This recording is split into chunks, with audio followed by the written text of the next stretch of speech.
शांति। आज 3 मई 2021 है और आज की साकार रूप से चली हुई मुरली को स्पष्ट करेंगी आदरणीय आशा दीदी। ओम शांति दीदी। ओम शांति। बाबा ने कहा, मीठे बच्चे आत्म अभिमानी भव, चलते फिरते उठते बैठते यही अभ्यास करते रहो तो तुम्हारी बहुत उन्नति होती रहेगी। बाबा कहते हैं कि याद को अपने जीवन का एक हिस्सा बनाना है। एक है हम बैठ के याद कर रहे हैं, एक है हम योग युक्त हैं, तो दोनों में अंतर है। हमको चाहिए योग युक्त जीवन।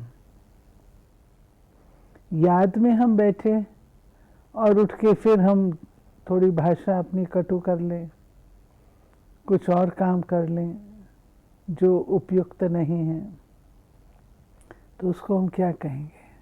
उसी रीति से है जैसे हम लोगों को कहते हैं गंगा स्नान किया और पतित पावन अपने आप को कहते हैं गंगा ने पावन बनाया, और बाहर निकले तो फिर गालियां देने शुरू करते हैं, तो पावन थोड़े बने। ऐसे हम बैठ के याद करें और उसके बाद फिर हमारा कुछ ऐसा हो तो वो याद थोड़ी हुई, और तो जो जमा होगा वो भी खत्म हो जाएगा। योग युक्त रहना है, ये इम्पोर्टेंट है। प्रश्न है, बाप की एक्यूरेट याद किन बच्चों की बुद्धि में रहेगी? जिन बच्चों ने बाप को एक्यूरेट जाना है। कई बच्चे कहते हैं कि बिंदु को भला कैसे याद करें, भक्ति में तो अखंड ज्योति समझ याद करते आए, अभी बिंदी कहकर मूंझ जाते हैं। इसलिए पहले पहले ये निश्चय हो कि बाप अखंड ज्योति नहीं, वो तो अति सूक्ष्म बिंदु है, तब याद एक्यूरेट रह सकती है।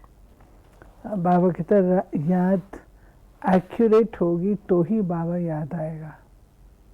बाबा जो है जैसा है उसको वैसा जानना, समझना, पहचानना, तब तो हम उनको याद कर सकते हैं ना। अगर बाबा को हम जो है जैसा नहीं जानते हैं, जो है जैसा का अर्थ ये नहीं कि वो बिंदु है, परम धाम के रहने वाला है। वो हमारा पिता है तो पिता के नाते हमको क्या कहता है, टीचर है तो टीचर के नाते क्या कहता है, सदगुरु है तो उसके नाते क्या कहता है, सखा है तो सखा के नाते से क्या कहता है। ये सब बातें उनको जितना एक्यूरेटली हम समझेंगे उतना एक्यूरेट बाबा को याद करेंगे। बाप ने जब सहज राजयोग सिखाया है तब ये संस्कृत अक्षर बोल नहीं है, ये तो संस्कृत जानते ही नहीं है। बाप तो हिंदी में ही समझाते हैं। भल ये रथ हिंदी, सिंधी तथा इंग्लिश जानने वाला है, परंतु बाप समझाते हिंदी में है। तो फिर बाबा ने कहा, एक ये वंडरफुल बात है, कर्नाटक से, तमिलनाडु से लोग जाते थे बाबा की मुरली, उनको हिंदी नहीं आती थी। बाबा क्या बोलते हैं वो सब समझ आते थे। उनसे पूछो मुरली समझ में? हाँ, सारी मुरली समझ में है। वंडरफुल बात है। तो ये सिद्ध करता है, ये हमारी दिल की बात है, रूह की बात है। रूह की बात समझती है। बाबा की बातें सब समझ में आ जाती। हम उनको कुछ कहेंगे, कहते हमको समझ में नहीं आया, तो हम उनको कहते थे आपको मुरली समझ में आ गई, ये नहीं समझ में आ रहा ना। वंडरफुल बात है। बाबा अक्षर कोई नया नहीं है। शिव के मंदिर में जाते हैं तो बुद्धि में आता है कि ये शिव बाबा है, वो निराकार है। फिर बाबा ने कहा कि न्यू वर्ल्ड, ओल्ड वर्ल्ड, इसके बीच को फिर संगम कहते हैं। संगम को मनुष्य इतना सहज समझ नहीं सकते।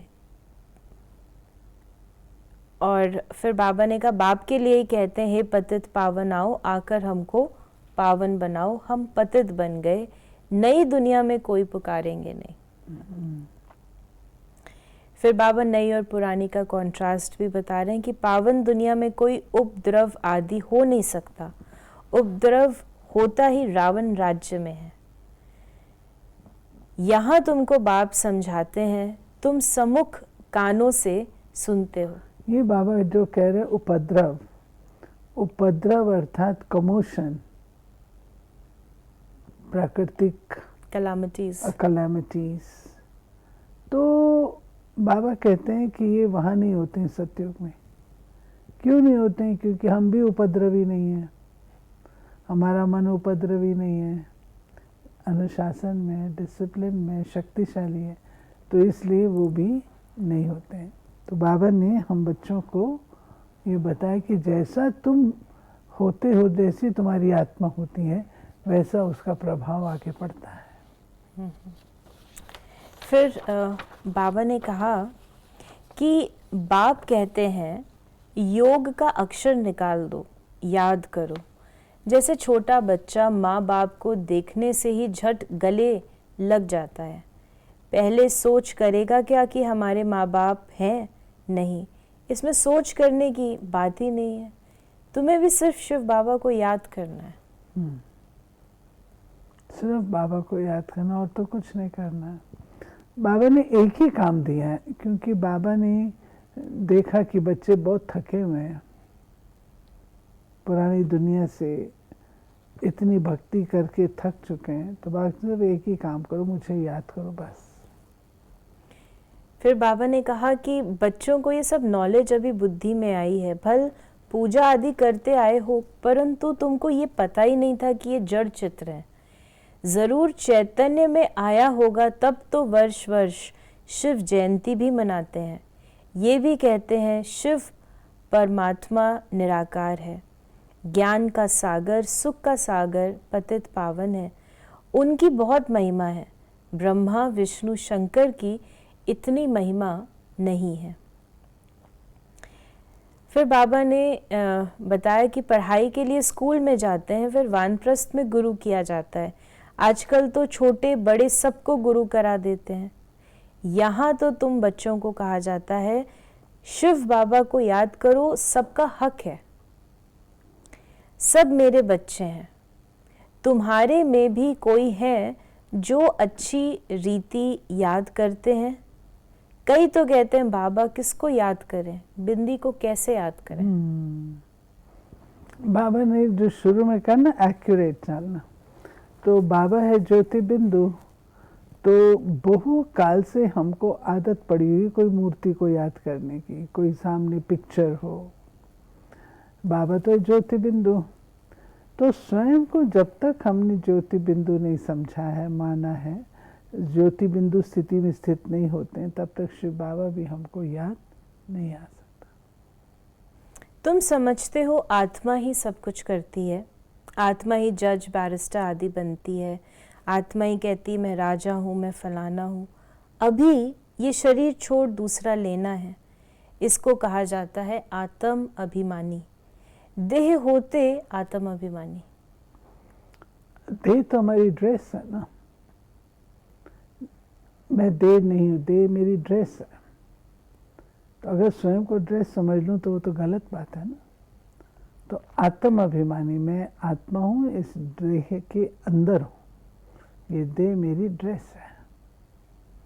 बाबा ने कहा बाप को याद करना है, रोटी टुक्कर खाना है बस। मीठे मीठे सिकी लदे बच्चों को बाप घड़ी घड़ी कहते हैं, बच्चे पेट के लिए सिर्फ रोटी टुक्कर खाना है, पेट कोई जास्ती नहीं खाता। बाबा ने कहा एक पाव आटे का खाता है, दाल रोटी बस। तो 10 रुपए में भी मनुष्य पेट भरता है और 10,000 में भी पेट भरता है। गरीब लोग खाते भी क्या, लेकिन हट्टे कट्टे हैं। तो भिन्न भिन्न चीजें मनुष्य खाते और ही बीमार पड़ जाते हैं। तो बाप समझाते हैं रोटी टुक्कर खाओ, जो मिले उसमें खुश रहो। और इसलिए बाबा ने कहा सन्यासियों का भी मिसाल दिया, लोभ भी नहीं करना है, लालच भी नहीं करनी है। फिर बाबा ने आगे बताया कि पूछा जाता है ड्रामा सर्वशक्तिवान है व ईश्वर, तो कहते हैं ईश्वर सर्वशक्तिवान है, समझते हैं वो सब कुछ कर सकता है।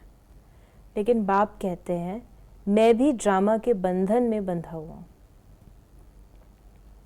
ये जो हम लोगों की धारणा रही है कि परमात्मा सब कुछ करता है, वो क्या नहीं कर सकता।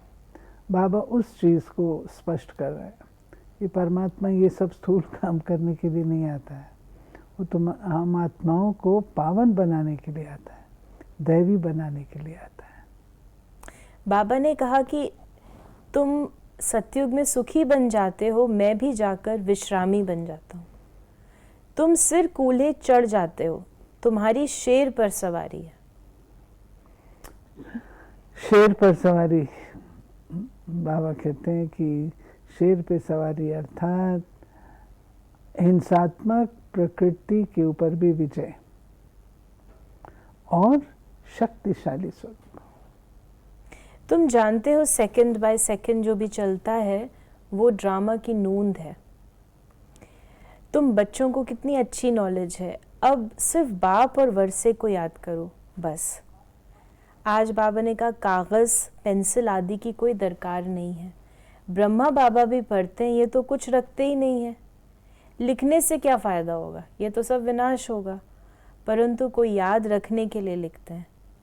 तो जैसे कोई बात याद करनी होती है तो गांठ बांध देते हैं, तो तुम भी गांठ बांध लो, शिव बाबा और वर्षे को याद करना है। ये मुझे याद आता है, हम लोग जब ये मुरली सुनते थे उस समय, तो सच में हम लोग गांठ बांध लेते थे। गांठ बांधते साड़ी को, जब गांठ बांधी तो याद आता बाबा को याद करना है, बाबा का। आज का वरदान है, बुद्धि रूपी पाँव मर्यादा की लकीर के अंदर रखने वाले सर्व प्राप्ति संपन्न शक्तिशाली भव। जो बच्चे बुद्धि रूपी पाँव ज़रा भी मर्यादा की लकीर से बाहर नहीं निकालते, वो लकी और लवली बन जाते हैं। उन्हें कभी कोई भी विघ्न अथवा तूफान, परेशानी, उदासी आ नहीं सकती। यदि आती है तो समझना चाहिए कि ज़रूर बुद्धि रूपी पाँव मर्यादा की लकीर से बाहर निकाला है। लकीर से बाहर निकालना अर्थात फकीर बनना। इसलिए कभी फकीर अर्थात मांगने वाले नहीं, सर्व प्राप्ति संपन्न शक्तिशाली बनो। ये बाबा कहते हैं कि बच्चे, मर्यादा एक ऐसी चीज़ है जो रॉयल्टी है।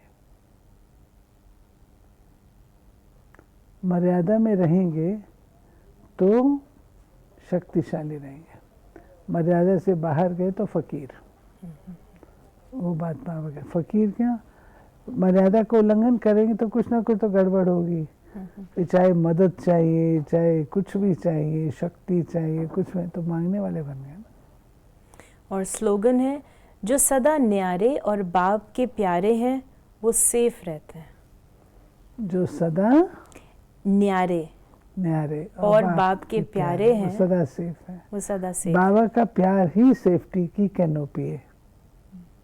यानी इस दुनिया से न्यारे और बाबा के प्यारे। तो ये थे बाबा के आज के महावाक्यों का स्पष्टीकरण। यदि आपके मन में कोई सवाल है तो आप SMS करें या WhatsApp करें 8826599309 पर, और हम आपके प्रश्नों का उत्तर प्रश्नोत्तरी कार्यक्रम में देने का प्रयास अवश्य करेंगे। ओम शांति।